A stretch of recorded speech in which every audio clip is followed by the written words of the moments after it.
Yo guys, what is up? Today I'm going to be bringing you the GPC Week 8 team analysis versus the New Jersey Jumpluffs. Also in this video I will include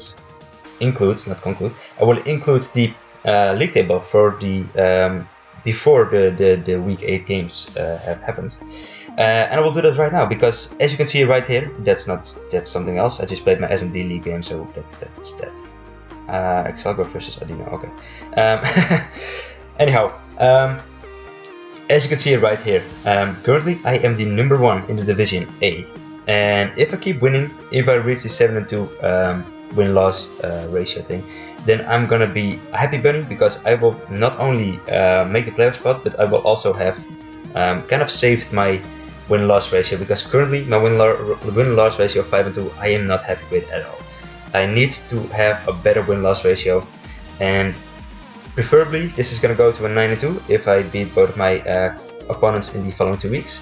This week being the New Jersey Jumpluffs, as you can see, currently number 10, and next week being the Bristol Badoos, currently the number 3. So hopefully I can beat both of those to get a 9-2 record, if a 7-2 record, and if I beat my playoff matches as well, I will be 9-2, and I will have a new championship title, and that will kind of salvage my season, because currently yeah, I'm not really happy with the 5-2 records. So yeah, as you can see, the playoff race is kind of pretty badass on both divisions actually. In Division B, there's Robben, Bluezy, Pierre, and Murk, coaches of the Austin Towers, Edinburgh Knights, Fisher Russians, and Shadow Valley Murkers respectively. They are all very close in the race to reach the play spot, and they are all facing each other in some kind of way in the last 2 weeks. So yeah, that's gonna be pretty crazy ending to their division. And our division, also pretty crazy ending, because Melon and Rizzy play each other in week 9. Melon and Uzair play each other in this week. Rizzy and Alex play each other in this week. And Erik plays Croc in this week. So yeah, that's the thing. And I play of course Christian in this week. So as you can see, the depending on how the other games are being played, and of course how my own game goes, this could be a really tight race in the Division A as well. But yeah, as you can see, as long as I keep winning, then I'm fine. It's just for the others that they can potentially yeah, not reach the play spot, despite having an okay record. However, I'm gonna go into the team building part of the video right now, this team analysis part of the video, because that's what you all came for, obviously. I'm gonna lead off with Mega Metagross? No, just normal Metagross. Of course, you can probably see his team on the screen right here. I will quickly pause actually, so be right back. Alright, I am back. The team that my opponent, Christian, coach of the New Jersey Jumpluffs, can potentially bring consists of Landorus Incarnate, Crobat, Cresselia, Mega Absol, Melodic, Rambo, Purim, and Memswan. A few things that I have to note about this team. Only one defogger in Crobat, or one way of removing hazards in Crobat. Of course, he doesn't make Absol with the Magic Bounce, so that's a thing. And also only 2 Stealth Rockers, being Landorus Eye and Memswan, and both kind of want all their moves to be non-Stealth Rock moves. Usually, of course, it doesn't necessarily mean that he has to run no Stealth Rocks, but so yeah, that's really cool for me, because that means that he can potentially, he has forced some of those mounts into a stealth rocking role, where they would have been better off in like a wall breaking role or in some kind of other role. So yeah, that's the thing. Also, something to note about Christian. Christian is currently, as you could have seen previously, he's currently the number 10 in the division, which kind of course, knowing him from previous seasons as well, shows to me that Christian usually makes very safe plays. Like, he doesn't make any crucial over predictions. The way he predicts is kind of readable, I want to say. It's not too difficult, but it's also, of course, not that I can outplay him every turn, because that's no guarantee. However, yeah, that's basically the thought process before going into this battle. And as you can see right here, I'm gonna lead off with a Colberberry Metagross. The reason for Colberberry Metagross is mainly the Mega Absol. Mega Absol is kind of a huge threat. I'm expecting him to run Sword Dance set, because I have set up fodder in Gorgeist, in which he can potentially exploit by running a Sword Dance and Mega Absol. Also, mons like Vaporeon, he can set up against at least one Sword Dance against them if they are weakened and they don't get a Skull Burn. Same goes for some other mons on my team. I don't even know what else is on my team at this point. Maybe Piloswine or something. If they are weakened and they don't heal up, he can set up Sword Dances and he can just boom and wreck my team and shit. But yeah, that is basically the Mega Absol I'm expecting him to bring. And to check Mega Absol, to check a +2 Mega Absol potentially, I'm running a Colbur Berry on Metagross. Also, if it gets out of control and he's like a +4 Mega Absol for some reason, I do have a way to deal with it. I have Agility and Bullet Punch on this. So if he is +4 and he expects me to run Bullet Punch, I will Agility up. It's basically going to be a 50-50 because he might predict me to be Agility because I used it last week. Also, he might predict me to run Bullet Punch. So it's going to be a 50-50, but there is a 50-50 chance for me to still come out on top of the of a +4 Mega Absol by going for the Agility and on a Bullet Punch the following turn, because of course then the Sucker Punch doesn't prioritize the Bullet Punch. So that means that I can potentially take him down if he's weakened enough, which I do think I will be able to weaken him while he sets the +4. So if I don't manage to do that, then I'm gonna lose, and I'm not even gonna be mad that I'm gonna be losing. So yeah, well, even though he will probably still go for the Sucker Punch against my Bullet Punch, so I can get 2 Bullet Punches off, which do a roughly 80-90% damage, so, or 75-90% damage, I think, yeah.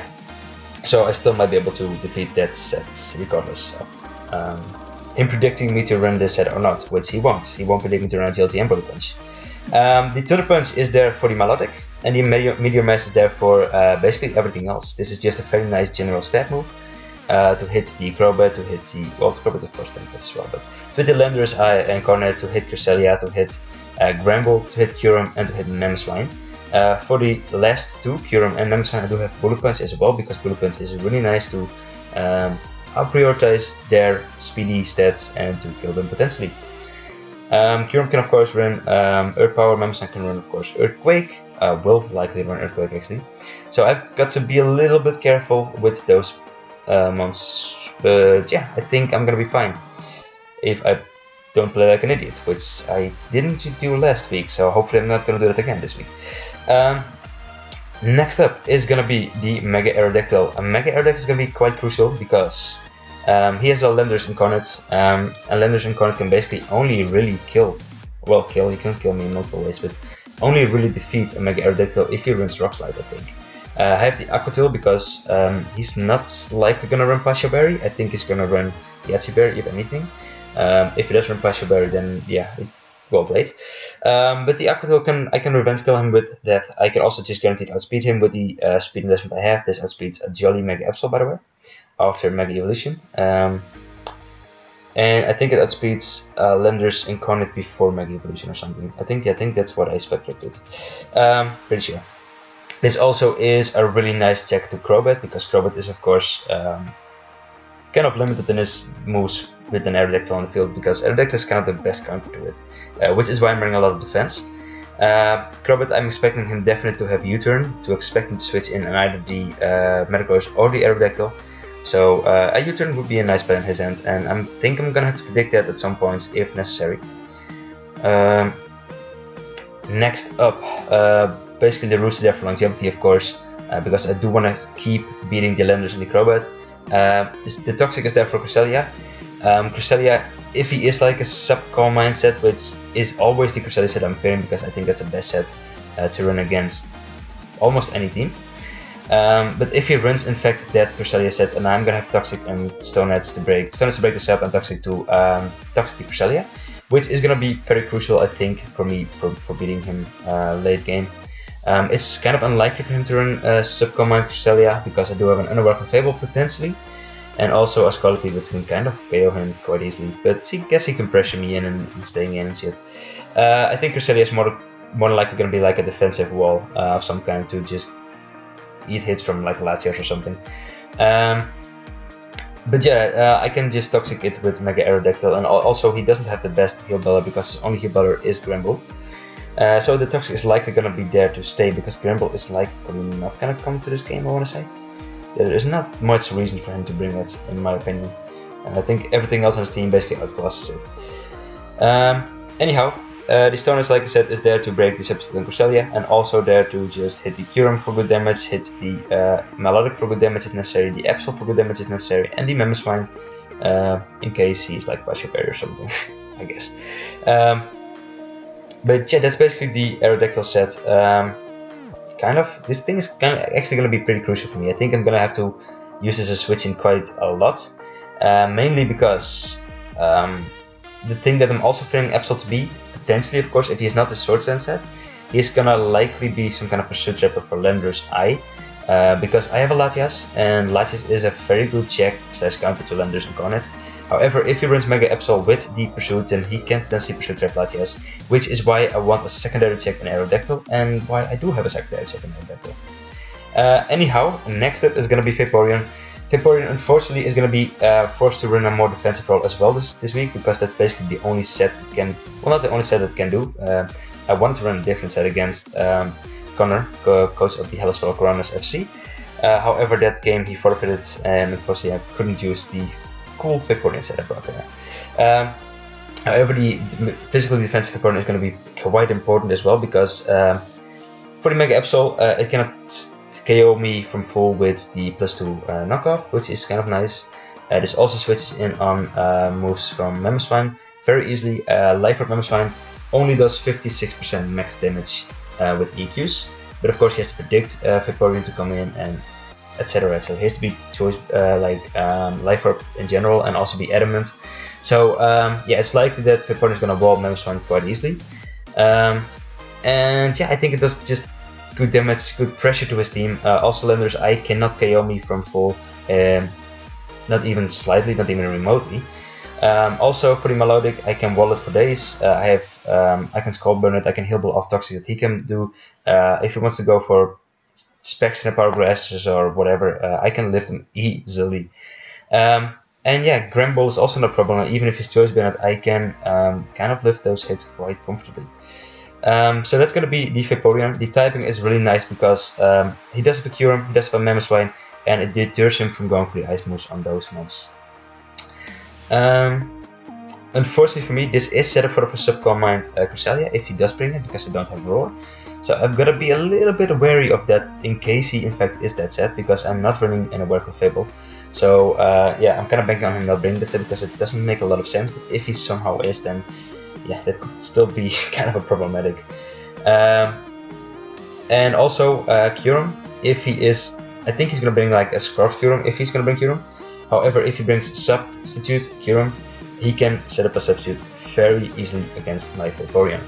And for that reason, I have a Clefable that is specially defensive and Magic Guard, because a specially defensive Curum, specially defensive Clefable doesn't get to hit KO'd by a Specs Curum, Ice Beam, which is insane. Ice Beam from a Curum is so destructive, but Clefable just eats those hits for days. Also, this is Babiri Bear because again the Mega Absol scares me, and I can live like a +2 Iron Tail from it, which he will have to run to beat Clefable. I can Moonblast it to kill it. I'm running Stealth Rocks because I didn't have a Stealth Rock on the team yet, and I just didn't have. I didn't want to run Paloswine this week because it doesn't do a lot. And I did want to have Stealth Rocks, so I figured that Clefable would be my best Stealth Rocker, and best is in quotation marks, because this is like, it's not likely that I'm gonna get Stealth Rocks up with Clefable. However, maybe I can, I don't know. It's gonna be a little bit tricky for me to get Stealth Rocks up, I think. However, I do want Stealth Rocks on the team, and I opted to go with Clefable with the Stealth Rocking role. I'm Magic Guard because like I said, he doesn't have the best setup mounts, like Mega Absol is a good setup mount, but I still can lift the Iron Tail with the Berry from full health. I'm T-Wave because Crobat, I wasn't able to hit Crobat if it wasn't for the T-Wave. I had Ice Beam on it at first for the Lander's Eye and the Crobat, but if he is like a Roost Crobat, then basically he can just Roost on me, and yeah, that's not gonna be too amazingly nice. So I opted to go for T-Wave instead, and I can switch into Aerodactyl or something along those lines to check the Crobat anyway. So yeah. Also, this is a very nice switch into Melodic as well, together with the Vaporeon. So I think Melodic might be. I'm not sure what Melodic's gonna do. Maybe he's not gonna bring Melodic at all because my defensive Pokemon do so well against it. And yeah, I don't think there's anything else to add to this. The typing is really nice because Kyurem cannot go for the Draco droppings, and yeah. Crobat could potentially carry the Crush Poison, which I'm aware of. Also, Lunder's Eye is likely gonna have Sludge Wave. So I've got to be a little bit careful with those, and I'm likely not going to be able to check those ones quite well, but I think I might be able to predict him and go for the Metagross / Aerodactyl switch on those moves, on those mons. So yeah, that's the Clefable. Next up is Latias. Latias is Defog, Ice Beam, Roost, and Draco. Ice Beam is there to check the lenders because this is my main lenders check, I want to say. The Draco is there because Kyurem. I did have Dragon Pulse in this at first, but I'm not really sure if I want Dragon Pulse or Draco, but I think I'm just gonna leave Draco. The only like downfall with Draco is that he can potentially use Latias as a setup fodder for Cresselia or Mega Absol or something along those lines. So yeah, that's gonna be something that could be annoying. However, I think I might be able to see that coming. And like I said, Christian is kind of someone that makes safe plays. So I don't think he's gonna lure me into dropping a Draco and then sack something and then use it as a setup or something along those lines. But if he does, then well played, because that's not something I'm gonna expect unless it is basically his only play at in the game. So yeah, we'll see in the game how that goes actually, because yeah, this is all theory running so far. I'm a Roost because Roost makes me able to live more hits from Landra's Eye, and potentially different mons and different attacks in his squad. Defog because I want to get Stealth Rock because, like I said, Mega Evident is kind of crucial to me. And yeah, also Scarlet is crucial to me as well. So yeah, I think this set is basically self-explanatory. The EVs is there to outspeed, Lender's Incarnate, of course, and the HP investment is there because leftover HP. That's always nice. Next up is going to be Scolipede, and Scolipede is going to be my sweeper kind of thing, together with Metagross. Scolipede is going to be running the Sword Dance, Rock Slide, Mega Horn, Protect set. Basically, I think I only need Mega Horn in this game. The other two moves that I could potentially need are Rock Slide and Aqua Tail. I opted to go with Rock Slide. I had both of them. I had Aqua Tail or Protect for the longest time. However, I have to go for Rock Slide instead because Crobat. And I think that Crobat might potentially be used to try and kill this thing. I want to say, I don't know, maybe it's like Chori Berry, maybe it's like Choice Scarf. I guess it could be Choice Scarf. Yeah, no, not very likely. But yeah, I'm gonna be running Sword Dance, Mega Horn, and Protect and Rock Slide. The Protect is there to get speed boost up, the Mega Horn and Sword Dance is there to basically keep Cresselia in check. I had Baton Passes in this first as well to Baton Pass into stable my team, but I opted to go with this set instead because I think this is going to be doing more work. I'm running Payapa Berry because Cresselia. I can easily live like a Psyshock or a Psychic from Cresselia. I can even live 2 with the Payapa Berry. And I can set up a Sword Dance on it and go for a Mega Horn, or if I have a Sword Dance set up, I can go for another Sword Dance, or I can potentially miss a Mega Horn and still come out on top. And that's going to be the plan with Scolipede. Hopefully I can use it to sweep late game. That's going to be the plan. If not, then I messed up somewhere along the lines, I think. So yeah, that's going to be the plan. I think he's almost guaranteed to bring Cresselia, so since he only has 8 months on the team, and I don't think that Gramble is going to come, I'm pretty sure Gramble not going to come, which is why I don't have Poison yet on this team, on this Scolipede. But yeah, that's basically a whole lot of rambling on the Scolipede, but this set is basically self-explanatory, and I think Scolipede might be able to set up against the Cresselia and sweep from there, especially if I can play around the Sucker Punches from Absol, which could be tricky, but also could be very... I guess it's gonna be tricky nonetheless. Maybe I can switch out into my check. Vaporeon is a good check. Even Clefable is a good check and shit, so yeah. Yeah, I don't have to stay in against that, I guess, so yeah. We'll see in the game how that goes though. So be right back whenever I grab the replay and do the replay thing. So for now, until I upload that, probably tomorrow, somewhere along the same time as I upload this, check out Christian's links in the description down below. He hasn't uploaded in a while because his throws is kind of fucked up, but he has some good content on his channel nonetheless. So make sure to check him out, show him the support that he deserves, and yeah.